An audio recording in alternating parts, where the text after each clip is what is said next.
So we're hearing like lyrics like "Nothing you could say can tear me away from my guy." Oh no! Oh no! That's terrible. Welcome to Recotopia, a happy home for recommended movies, shows, and music from two people you can definitely trust. Trustability varies by region, no guarantees implied.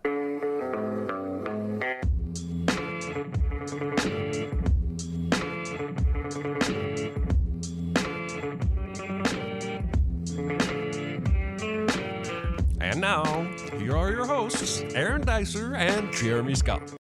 Or there's one option where this all goes away. Agree to have the baby and go back to him.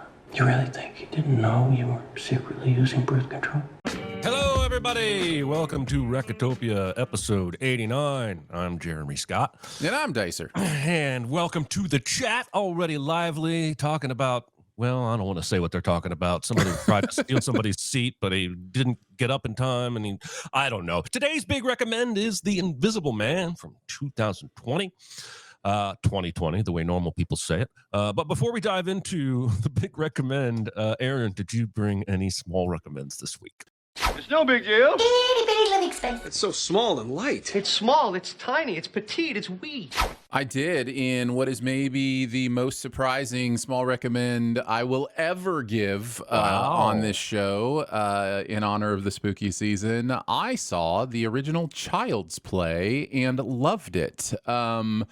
I don't know what I was expecting here. I think I have in my mind this idea that 80s style horror films, and this is late 80s style horror films, are just, blood and gore and punish the teens who are having sex and, whatever the case may be. And I was not expecting the level of self-aware humor that is in this movie. I wasn't expecting it to be such a comedy. And I guess maybe that's on me. Like I should have known by the posters and the artwork or whatever. But again, I'm completely disconnected from this franchise, this character, everything. I think this is a competent little fun horror comedy. And it reminds me a little bit of kind of the move even recently to horror comedies. Like a lot of the horror films have that self-aware kind of style to them. I think the comedy works. I laughed a lot. I think the portrayal of the doll is really good for the late 80s, like as far as like how they managed to do it. The guy's name just totally slipped my mind. He was like Toombs in the X-Files, and he does the voice of Chucky. I think he's Brad Dourif. Brad Dourif. Yeah. I think he is excellent in this. I think his voice performance for this doll is great. The thing I really, really respect about this movie is it makes the rules for its world and then just says, I know these rules are crazy, but we're living by them. And it's just like everybody to me in this movie kind of reacts like how you would expect them to react. And with like, I don't know. I wasn't expecting a lot, so that may have a lot to do with it, but I came away actually pretty impressed by Child's Play. So I only saw this film once when we made a video for it on YouTube. And so I was wearing that hat and I didn't really watch it with the right eyes, but maybe I'll go back to it at some point. I don't know. It's weird how this job that we do has changed my taste regarding horror, because I believe it's a direct result, because when you make a video like we make on YouTube on a horror movie, you take everything in the horror movie seriously, and that makes the horror movie ridiculous. And once that is lifted, it just opened the door for me to be able to watch more horror movies and not feel like I was going to be grossed out or scared all the time or what have you. But I think comic horror is always going to be my favorite subgenre of horror. I like some laughs with my scares. I will say before we move on, chat has rightfully corrected me. Toombs in X-Files was actually Doug Hutchinson. I get those two mixed up sometimes, so I apologize. But it is Brad Dourif in Child's Play. Who's Doug Hutchinson? He was Toombs in the X-Files and has done some other things. Full circle. Now I get it. I watched X-Files, but not enough to know who the hell Toombs was. All right, my first big recommend or small recommend. Careful, Jeremy. This week is a movie, which is kind of rare for me, and it's a brand new movie, 2023. This is on Amazon Prime. It's a Prime original called Totally Killer. This stars Kiernan Shipka. I screwed up her name. I apologize. She's so talented. This is a movie that is what we were just talking about, comic horror. It's almost as interested in making you laugh as it is giving you any kind of scares. Kiernan Shipka plays a girl whose mom, when she was in high school in 1987, was almost the victim of a serial killer, and her three best friends in 1987 were victims of a serial killer. They called him the Sweet 16 Killer because he stabs his victims 16 times, and then he disappeared after killing 3 of the 4 Mean Girls in this movie. This movie is basically Mean Girls meets Back to the Future. It very openly wears its Back to the Future proudly. She constantly asks people when she gets back to 1987. Oh, by the way, there's time travel. She constantly asks people when she gets back to 1987, have you seen Back to the Future? And if they say no, she tries to explain it. If they say yes, she's like, okay, then this is what's happening to me right now. Basically, her mom, the serial killer, shows back up after 30 some years, kills her mom, and then comes after her. And she runs to the science fair. Just go with me here. Has built a time travel device out of a photo booth. She runs in there to hide, and things happen, hijinks. She goes back in time to 1987. And so her goal at this point is to find someone who will believe her and then help her try to stop the killer, and that will keep him from killing her mom in the future. And I don't really want to say anything else except a lot of the fun is how casual everyone in the 80s was about everything. Like, one example, she goes to the school's office. She's not a student, and asks what class a certain student is in.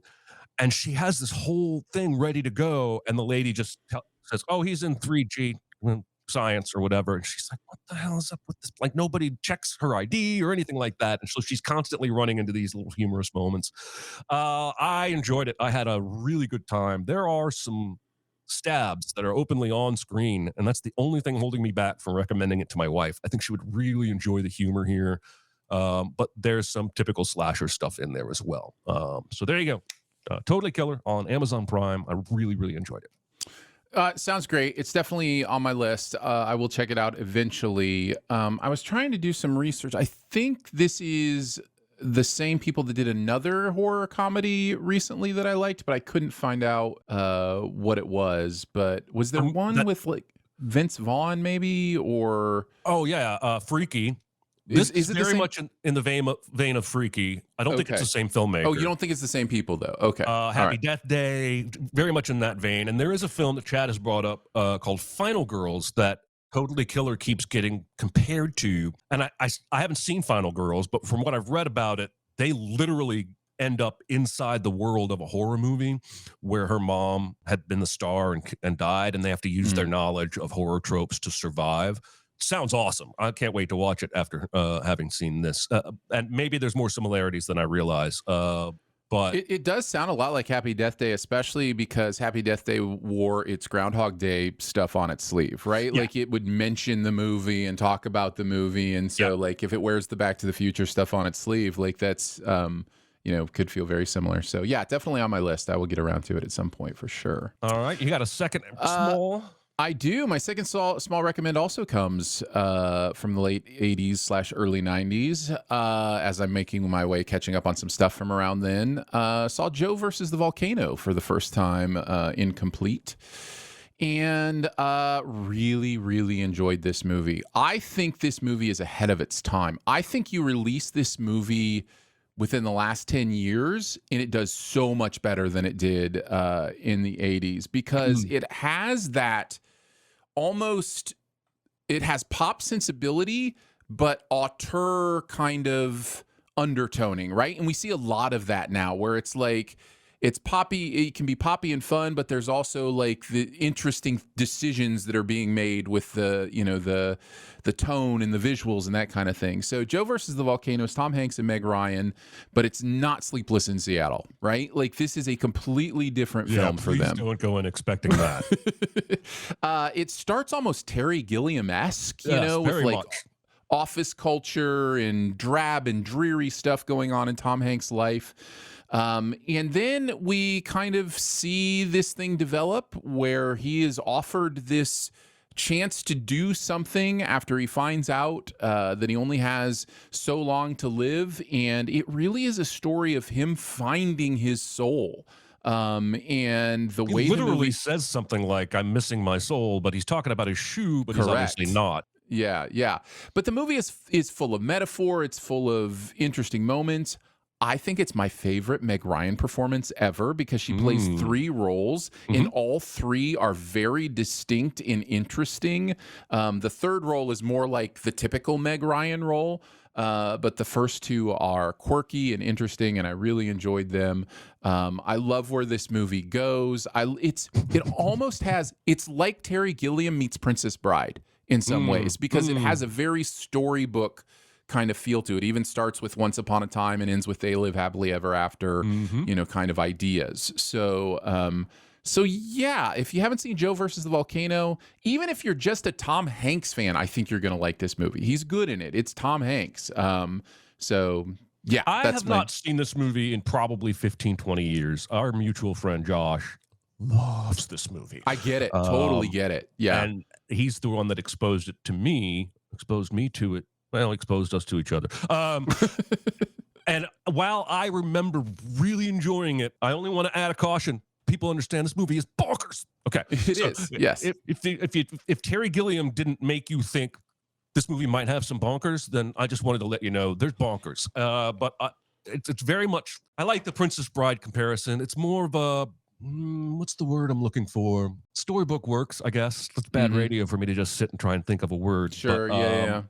But yeah, it's not a straightforward narrative. I don't think you're supposed to believe this is like real life. Correct. Yeah. Well, I'm glad you enjoyed it. I did very much. You are an admirable man that you every week pursue films that you've never seen. Whereas I had to start a podcast like this so that I would see films that I've never seen. My second small recommend this week is not a movie, nor is it a food or beverage item. It is a puzzle. It's called Odd Pieces. Now, I don't know about you guys, but my family, my mom's a huge jigsaw puzzle fan. My brother's wife and his 3 kids are huge jigsaw puzzle fans. And I married a huge jigsaw puzzle fan. Now, my wife and I don't get to do a lot of jigsaw puzzles because we have 3 cats. And if you have cats and have ever tried to do a puzzle, I think you probably know why we don't do very many puzzles. But I came across this on Instagram. It was an ad. This is not an ad, mean to you, but it looked interesting. It's a jigsaw puzzle where the puzzle that you put together, the picture is not the same as what's on the box. Something has happened. It's as you can see in the image, if you're watching the video, it's a very Where's Waldo type scene. There's no Waldo here. The one we did was a school. And so there's a cafeteria and an auditorium and a gymnasium and a bunch of classrooms and a library. And there's kids and teachers all over the place. And then the puzzle, as we're putting it together, we've discovered a couple explosions. A couple of kids have been knocked down. A couple kids are pointing in the sky. And basically, as you put the puzzle together, you're supposed to uncover the mystery of what happened. There's a little 3-page comic book that you read before you start. And then there's a sealed thing that you read at the end, which promises some kind of dun, dun, dun, but we haven't opened it yet because we haven't finished the puzzle. It's 1,000 pieces, and this is the most high-quality puzzle I've ever seen in terms of it's thick, solid pieces, and we're about 75% of the way done with it, and we've really had a good time. Just trying to speculate on what happened in the library. I don't know. That thing is over here now, but it was over there. And just spotting all the little details in the artwork. Like there's cats all over the school. We found 4 cats so far. Anyway, this has been a really fun experience. We bought one to take to the family for Thanksgiving so that all the puzzle lovers can do this as well. And I highly recommend it. So there you go. I bought mine on Amazon. They have their own website. You can get it on either place. There you go. That sounds really fun. It's a puzzle in 2 regards. You know, yes. It's a jigsaw puzzle, and then it's a story puzzle as well. So yes, and it's fascinating because you can't do it like a normal puzzle because you look at your reference sheet and the library is still going to be where the library was, but the kids may not be all in the same place. So right. you can't necessarily go, okay, the piece I'm looking for has a kid in a green shirt with glasses because he may not be there anymore. So it's been challenging and it's super detailed. So you can't like cover a whole swath real quickly just by getting all the green pieces or something. It's really, really intricate. And you can find this on Amazon or okay, cool. Odd Pieces. Just Google Odd Pieces. You'll find their website. On their website, they offer you the option to check out with Google, which is what I did. Nice. I mean, not Google, Amazon. So there, very, very cool. All right, everybody, it's time for this week's Big Recommend. I'm fine.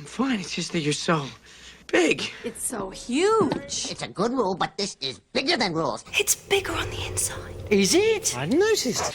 The Invisible Man, movie I had not seen in a couple of years and that I was very excited to go back to. Let's dive into it. I have so many notes. I imagine Aaron has notes as well. Not a single note. It's all you this time. It just, it's just just a movie that just kind of goes by. There's nothing interesting that happens. So, all right. So I love the way this film opens with waves crashing on the beach, and then the water kind of reveals invisible credits for a few seconds, and then we pan up to see this gorgeous mansion on a hill above the ocean. There's very little audio throughout the whole film, but especially in this opening scene as we silently watch Cecilia get out of bed at 3-something in the morning. She's got a go bag in a vent that she's filled with a passport and clothes and other things. She turns a security camera on her presumed boyfriend. We don't really know yet. We'll find out later. And then she pulls up that security feed on her phone so she can make sure he's in bed while she moves around the house to get ready to get out. It's very clear that she's had this planned for some time. But as she leaves through the garage, she encounters the dog, and the dog has a shock collar. Not going to say anything about those. Some people use them, some people don't, but she's clearly bothered by that shock collar, and she says, I'm not going to leave you with this thing on, which is really kind of odd because the dude's just going to put it back on the dog tomorrow. But anyway, when she's pulling the collar off, she bumps the car. That sets off the car's alarm. Now she has to run, and she runs down to the wall and climbs up over the wall. And there's this awesome shot where as she comes up over this huge concrete wall, we see lights on in the house coming on, and now we know her boyfriend is up. She runs down this huge hill. She's clearly expecting a car to be there, but there's no car. Panics for a second, and then finally the car approaches. And she gets in, and it's her sister, Emily, as we will learn. She has not told Emily why this is happening. So Emily has questions. Instead of just hitting the gas, what's going on? Why are we doing this? Why am I here? But then Adrian, the boyfriend, who was awoken by the car alarm, appears at the door. He's very angry, yelling, violent, punches the window, smashes it, reaches in and tries to grab Cecilia. And finally, Emily hits the gas and they take off. Cecilia dropped her medication, diazepam, I believe, that she had used to drug Adrian so that he would be more soundly asleep when she left. We then jump to 2 weeks ahead, and Celia's staying with her friend, James, and his daughter, Storm Reed. James, I looked him up a few minutes before we started the show. He played the Hawkman in Black Adam. I knew I had seen him in something recently. And I think he's really good, both in that and in this. He encourages her to go outside, gestures at the mailbox. It's clear he's been trying to get her to go outside, go to the mailbox for probably the last 2 weeks. She tentatively goes outside, starts towards the mailbox, gets ready to open it, and a jogger shows up and comes by, and she's terrified and runs back inside. We find out that's the farthest she's gone since she stayed there. I think this movie has a lot to say about mental health as well as abuse. Sure. And I feel like a lot of the portrayal of Cecilia's fear is pretty well done, pretty genuine. We don't ever visually see any of what he did to her. She will talk about it at some point, but victims of that kind of abuse would probably have that kind of panic, not be able to go out in public. Her sister shows up and she's jumping all over her because Adrian knows where you live. He's going to follow you here. But eventually her sister gets out, hey, Adrian's dead, died by suicide. She's summoned to a law office, happens to be Adrian's brother, Tom, for the reading of Adrian's will. Adrian has left her $5 million that she's going to get in $100,000 monthly installments, assuming she's not convicted of a crime, yada, yada, yada. That will become important. And one of my favorite things about Cecilia in this movie is that she immediately turns around and takes some of that money she got and spends it on the people who've been helping her and keeping her emotionally safe, James and Sydney. She buys a new ladder for James because his ladder was a piece of crap. And she starts a bank account that she's going to keep putting money in that will send Sydney to the fashion college that she wants to go to. And I just love that in the midst of all of this, where it would be okay for her to be selfish, it would be okay for her to be self-centered right now, and she's immediately thinking about these other two people in her life. The chat says they thought I said she bought a new bladder for James, and that would be a very different movie. The next morning, she's making breakfast. James goes off to work, and she goes to wake up Sydney. And in an incredibly creepy scene, we see the fire under the skillet go up, meaning someone or something. We pretty much know right at the outset that it's invisible Adrian because the movie's called Invisible Man, but it's still creepy. And one of my favorite things about this movie is how Leigh Whannell uses the camera, because he uses these steady setup shots, but then he also uses these long, slow pans left and right. And the first few times he does the long, slow pans, there's nothing really happening for you to see because he's setting you up for the times when he does the slow pans and there is something for you to see, like that skillet that flares up. She comes back down and there's a huge fire and she and Sydney put the fire out. Everybody, hopefully you knew this before you watched this movie, but never throw water on a grease fire. Sydney knew this, teenager. Cecilia did not know this. So then we see her typing late at night, and then she, I guess, gets creeped out. There are some clicking noises that thankfully the subtitles told me about because I could almost never hear them when they were in the film. But she moves around the house, and it's clear that she thinks somebody is in the house. And one of the best shots in the whole movie, maybe one of my favorite shots of all time, she goes out on the front porch, and we can see her breath because it's cold outside. And then behind her, we see the breath of an invisible assailant, and it is creepy as hell. I meant to mention, earlier on, we have a setup shot of James's house from the street. And then before this moment, we have the same setup shot at night when Adrian comes to haunt her. And I just think it's really intentional the way he shoots this film. So now we know for sure something is going on and she's not paranoid, though no one else will believe her for quite some time. Later, the invisible person takes her sheets off and takes pictures of her with a flash. I don't know about you, but if you took a picture of me with a flash while I'm sleeping, I'm going to wake up. She does eventually wake up, and she goes and tries to pull the sheet back, but something invisible and heavy is standing on it, and she can't move it. And then she sees footprints in the sheet coming towards her, and she freaks the heck out. And James comes in, and she tries to explain what's happening, and nobody believes her. They're starting to think that she's losing her mind. She goes to a job interview, and this guy is creepy. He's not like the villain of the movie, but he calls her beautiful. And I think this guy is intentional because that's the way the world is. That's the way the world treats women.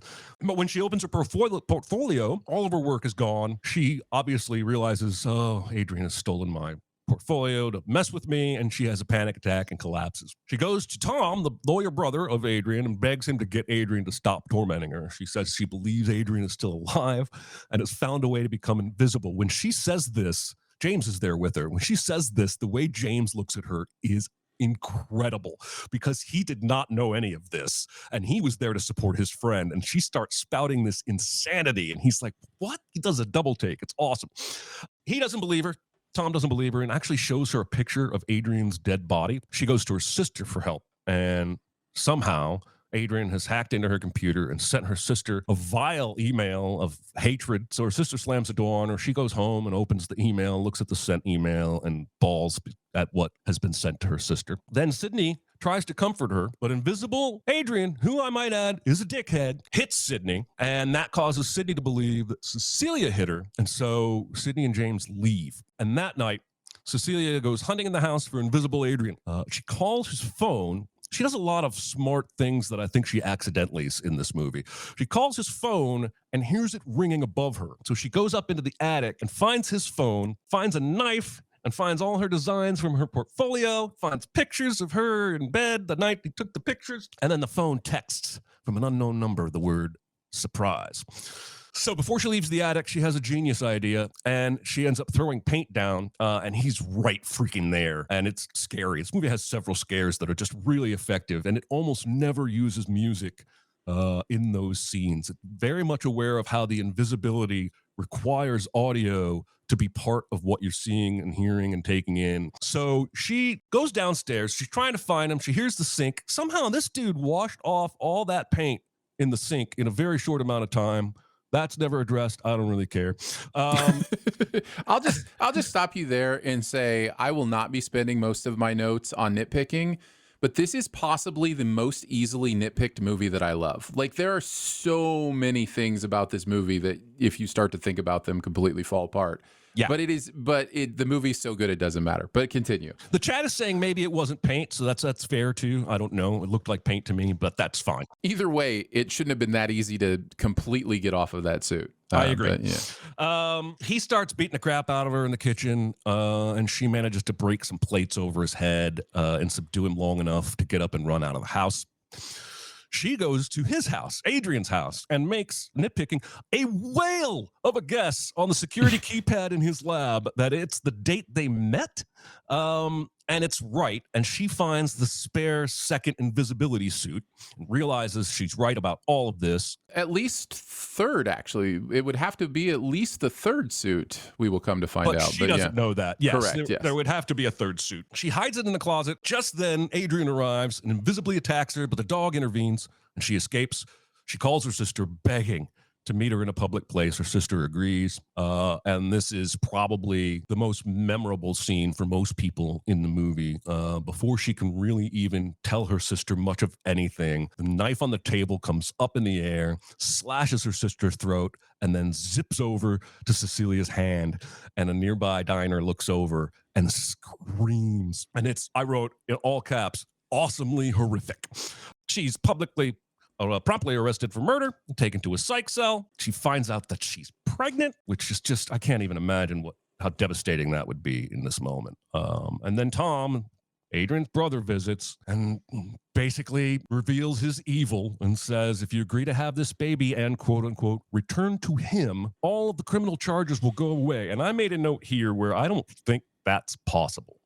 I know that Adrian is a super rich CEO inventor guy, but anything's possible in this movie. There's so much evidence against Cecilia here. This movie doesn't deal with how he faked his death either. All we know is there was a picture taken. Like, well, you need a body and a death certificate at some point. Like, when exactly, they find him in the basement, and the cops are like, "Well, it must have been Tom," and then no one ever goes, "Why would he have faked his own death 2 weeks ago?" Anyway, or why did we how did we decide he was dead? Like, was there no body? Like, shouldn't there have been an investigation if he's... There was a news article. So yeah, she attempts suicide in the shower, but I think she's just trying to lure Adrian out. Not sure how and why Adrian got in there. That was probably a ballet of orchestrated waiting and slipping through doors. That's fine. But a fight ensues and she escapes out of her cell, and Adrian kills all the prison guards in the world as they come 2 by 2 around the corner. And there's some very, very cool, clever, invisible action in this moment. So she grabs a gun, even manages to shoot him in the stairwell and wound him, chases him out into the parking lot. Pouring rain. This is the scene where I realized, God, this guy is never going to use score in this movie for these big moments of tension. He's just going to let the raindrops be the tension. Yeah. The guards are kind of coming out there looking for her. They stalk each other in the parking lot. He eventually grabs her, lifts her up. His suit is glitching. I think that's going to be important later. But because she shot him, the suit is sometimes visible and then sometimes not. Even in the hallway, he's behind a guard. She's like, he's behind you. And he glitches on and then the suit goes off and the guard turns and doesn't see anything. Awesome. And he says, you think you're getting one over on me. But if you try to hurt me, I'm not going to hurt you. I'm just going to hurt the people you love. And now it's your fault that little girl's going to die, insinuating that he's going to go kill Sydney. Some guards show up, some more hullabaloo, where they end up leaving separately. She causes a car accident, trying to shoot at him, and then steals the car accident victim's car. She calls James and says, Sydney's in danger. Go to your house. Sydney's in danger. I think Adrian's going to go there and do something to her. She races there, but Adrian is already there beating up Sydney. James arrives before Cecilia and gets the absolute shit beat out of him by invisible, quote unquote, Adrian. But note that the suit is not glitching in this scene when he's beating up Sydney and beating up James.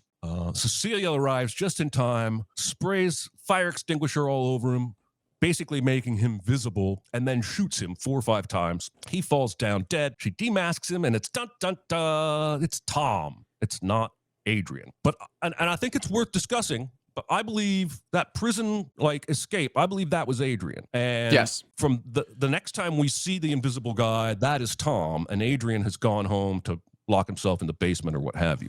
Well, you want to have this discussion now or later? We can do it later. Okay. So the SWAT guys then go to Adrian's house, find Adrian tied up in his basement, but Cecilia's not buying it. And so she calls him. We don't really hear that conversation. He says, "I'm so glad you called." And she goes to his house, and he's laid out this spread of food. And it's wild that this is really the only scene this actor gets to do any acting in. He's this huge presence, this entire film, this character, but he's invisible. So she basically says, "I need you to tell me the truth, that it was you that did all this to me." We cut outside and we see that James is listening in. She's wearing a wire. She's trying to get him to confess, but he won't do it. He swears up and down it was Tom, even when she breaks down. So she excuses herself to go clean up. And, well, we see Adrian forcefully lifted up, grabbing a knife and cut his own throat. But it's pretty clear to us that she has put on the hidden suit, and she comes out and slashes his throat, disappears. This is all on recorded security camera, as she knows. Then she walks back in, non-invisible, like everything's fine, and acts like she's discovering a suicide victim, even calls 911. And as she goes to leave, she runs into James, who is on his way in. And he thinks that she's freaking out because she was freaking out on the 911 call, but she's totally fine and calm. And he starts looking at her sideways, and then he looks down and sees the invisibility suit in her bag. And there's no question. He knows exactly what has happened. But she's like, "What did it sound like, James?" And he's like, he sounded like he killed himself. So he reluctantly signals that he's going to go along with her story. And then she leaves the house, and the final shot is her pausing and smiling. And it's not a creepy smile. It's a smile of freedom. This is the first moment she's had since she met Adrian that she isn't scared. And I love the final shot of the film. Aaron, what are your thoughts on The Invisible Man? I have many and varied thoughts. Okay. First, I will start with I really love this movie. I think most of it comes down to things you've talked about already, which is it's brilliantly executed, brilliantly shot. The way that Winnell uses lock-offs is fascinating to me in this movie. I specifically think of that breakfast burning scene, which is our first real proof of the Invisible Man, is that scene, right? And it just stays on this wide shot as breakfast burns, and then they come in and take care of it and everything. And the reason he's doing this is for us to imagine where the Invisible Man is on the screen. So you're seeing lots of wide shots, like you said, wide pans, those kind of things. And it's all in an effort for us psychologically to be going, "Oh my goodness, he could be anywhere in this entire room doing what he's doing." And I think all of that stuff is what makes the movie really sing. The second part of what makes the movie just absolutely work, no matter how many nitpicky issues I have with it, is named Elizabeth Moss. I think she is astonishing in this movie. I think it is an absolutely amazing performance. She is asked to do a lot, and she delivers all the way down the line. Aldous Hodges is great. And by the way, if you haven't seen One Night in Miami, he's great in that as well, and well worth your watch. Storm Reed is great. She's great in Euphoria as well. And actually, she's been in several things recently. She almost steals the Suicide Squad movie with one scene. She's great in The Last of Us TV show. Like she's doing really good work. But Elizabeth Moss is just absolutely incredible in this. I love how like the little character beats are so interesting. There's always a moment. I go back to her taking the shock collar off the dog. We learn something about her in that moment, right?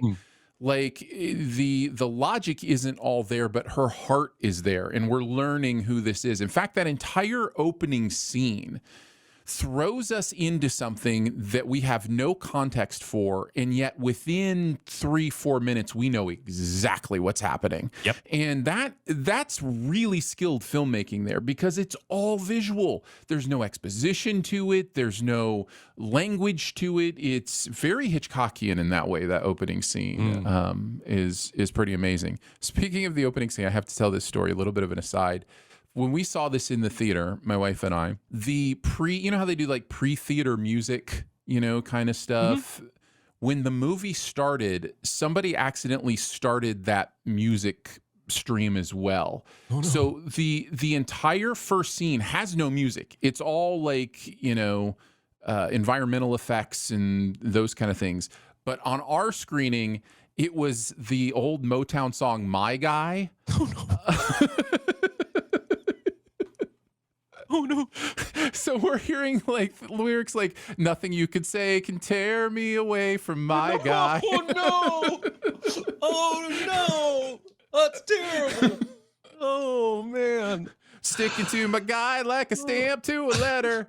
Anyways, yeah. So I'm sitting here going, wait, is this intentional? Like some sort of intentional like tension between the lyrics of the song and what's going on. It actually kind of worked in some ways, but not really. It's much better without the music. So I had to tell that story.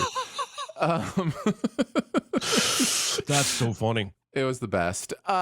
So yes, that beginning escape scene just puts you in a place that I think the rest of the movie delivers on. It's so tense, so chilling. We know nothing about the situation, yet we know everything about the situation.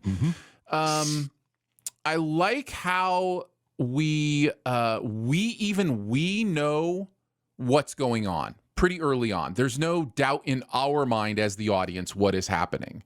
Even before she knows for sure, and definitely before everybody else knows for sure, the audience knows for sure what's going on.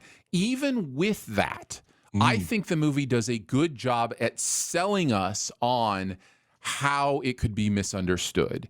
The gaslighting is intense in this movie, but you can completely see how everybody falls for it. Like you can see it from their perspective that, she was in a bad relationship, a toxic relationship. It damaged her. And now she's, losing her touch with reality. And like, it works like that kind of outside perspective, even though we know what actually is going on, works. Like there's some empathy for it. Mirrors the way women who are assaulted are treated when they report an assault. Correct. And that they are treated with incredulity, as though you have to prove yourself first. Like you might as well be saying that you live with an invisible man. That scene I mentioned where James looks at her when she mentions the invisibility thing is I think an intentional parallel of the way men behave when women tell them what has been done to them. Sorry to interrupt. Yeah, no. That's exactly right. And that's the other thing the movie is so good at, is being this very direct metaphor for, what it's like to be gaslighted, what it's like to not be believed. And yeah, the movie does all of that very, very well. Let's see, the restaurant scene, the restaurant slice, I think would be in a discussion for one of the greatest movie moments in cinema history. I think it is that good. It is so well timed. The timing on that is so perfectly surprising, shocking, gasp-worthy. You do not expect it to happen at that moment. It gives you a brief moment right before that of feeling like, okay, the sister is going to be there for her. They laugh about something together. Like there's a moment where even as we've seen these two in tension, we're like, okay, these two are coming together, and it happens so fast, so quickly, and it's so perfect. And it also does that thing that great movies do where it's like, oh my goodness, how is she going to get out of this one? Like how in the world do you explain this? And so yeah, I just wanted to re-mention that scene as being so good. That's all of kind of the main stuff I wanted to get to. I think there are discussions to have on maybe some of the nitpicky stuff, that kind of stuff. Really, the nitpicky stuff for me comes down to the suit. It makes no sense. It should be heard everywhere you're going. When it gets stabbed, there's no way the part that gets stabbed should ever be completely invisible. Like you're breaking the screen there. Like, repair would be impossibly intense. So I don't believe a suit could have been repaired. There had to be 3 suits. Like it's the timing on that, like where he is at the hospital and then his brother is at Sydney's house. There's no time for him to really get there, but there's also no time for him to alert his brother to get there that fast either. I just don't, that had to already be in action, I guess, which then I don't understand what the purpose of that being in action was. Then there's moments in that scene where, like when Sydney is escaping, like she escapes out of her room to the hallway. Maybe I'm misremembering this and the chat can help correct me. I should have gone back and rewound and watched it again. She escapes somebody holding her in her bedroom to the hallway and then gets rocked from the front in the hallway. And at that moment I'm going, are they both there? Like, are there 2 suits there? Is Tom and his brother there for part of this? And if so, why isn't his suit glitching anymore? Like, I got a little confused at the geography for a couple of those moments at the house. Like, how is this happening? How is this occurring? So, and the suits shouldn't just fit everybody. Like, it's like anybody who puts the suit on, just fits perfectly and works perfectly. But yeah, so I got a little confused by that stuff, but it doesn't matter. It's just the movie has you exactly where it wants you. So yeah, it ends up working. I like to pause right now and give thanks to Roger Clemens for the word misremember, because it's a very good word. And I'm not sure I had ever heard it before his steroid hearings. Let me see what I got here for notes. Okay, the biggest thing I want to talk about right now is that bacon. She is frying bacon in a pile. If you look at that frying pan, you've got 2 eggs, and then there are overlapping bacon pieces. That's not how you do bacon. You do not cook bacon in a pile. That could have caught on fire even if there wasn't an invisible man in there. You're not going to cook things evenly. It really bothered me. The movie doesn't know how to bacon correctly. Lee Winnell does this camera trick. He does it in Upgrade, and he does it in this movie, where does it a couple times in this movie. Somebody falls to the ground, and the camera falls to the ground with them, and it's extremely effective. And I'm not sure why I never saw much of that at all before he came along, because it seems like something that somebody would have thought. I'm sure somebody did it before him, but yeah, the thing is, he uses it very effectively. I love that he's so positive. He has her completely pegged. That dude didn't change the security code to his front door after he faked his death. When she goes to his house to steal and hide the second suit, the front door gate code is exactly the same as when she lived there. I just think that speaks to the guy's hubris. I thought that was interesting.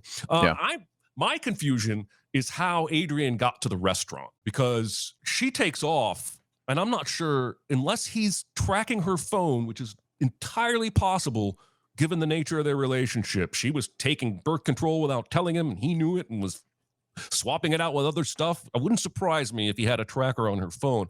But other than that, I don't know how he even knows where she went. Yeah. She gets enough of a head start there and calls her sister saying, meet me in a public place. She doesn't even say at that moment where they're going. I don't know. I just, when it maybe cut Tom to that had scene, eyes on the sister or something. I don't know. I think that's probably how the movie will explain most of the stuff we would nitpick, is that they were both doing stuff the whole time. Well, I will say Lee Winnell has explicitly said the only time that Tom is in the suit is when he's caught. That is the only invisible man stuff that was the brother, was that one time. But he could still have been, like, I don't know, following or he was definitely part of the conspiracy for sure. Yeah, that's clear. I do love the way the word surprise is used as a plot tool. I like the way it's used in the final scene, both against her and then she turns it back on him. I think that's good writing. I just think that's good writing. Yeah, everything about this movie is good except for the stuff we nitpick. But when a movie is this good, you don't nitpick, because all movies have things you can nitpick. That's right. All right. Well, I am, for one, curious to see what this week's super secret double feature is going to be. Aaron? Be very, very quiet. Secret? What secret? I dirty little secret. I tell you something I've never told anyone. I went through some choices. I think, the mind immediately goes to other Invisible Persons movies. The OG, I will say, I'm not picking the OG, The Invisible Man, but it is worth watching. I know it's old. I know it's a completely different style of cinema for how old it is, but it's really good. It's actually a really good movie. I just recently saw it within the last couple of years, and I was like, oh, this is good filmmaking. Whereas Memoirs of an Invisible Man or Hollow Man, you can probably just skip those. I thought of Hollow Man only because I think it's trying to speak to a little bit of the creepiness of men and the idea of invisibility, and that is definitely part of this movie. Yes. However, Hollow Man it puts you in those shoes instead of observing those shoes, and it's not well done. So I didn't go with Hollow Man. I thought of What Lies Beneath, because there's a lot of gaslighting in What Lies Beneath as well. It's a little more plays in the supernatural than something like this does, but I spent a lot of time thinking I was going with What Lies Beneath for my super secret double feature. But what I eventually went with was Steven Soderbergh's Unsane. This, I think, fits really, really well. This famously was the iPhone movie, and I wish it didn't have that, around its neck, that millstone around its neck, because though it was shot with an iPhone, and though it's interesting how he uses that to have the camera in, claustrophobic places and those kind of things, it's a really good story, and it deals a lot with the same things of gaslighting, in fact, to the point of being put away. The character here is also put away in a mental facility and has to find a way to the truth. So I think it works on a lot of levels and would be a great double feature with this. I remember I remember one thing about What Lies Beneath, and that was that the trailer absolutely spoiled the big thing about that movie. And that was one of the most notorious trailer spoils, I think, ever. And then I watched the movie, and I don't remember a thing. I don't remember that movie at all. But Unsane is one I have not gotten around to as well. But, Soderbergh, when he hits, his hits are so good. I'll eventually get to watching this, I'm sure. I don't think he misses. I like every one of his movies. I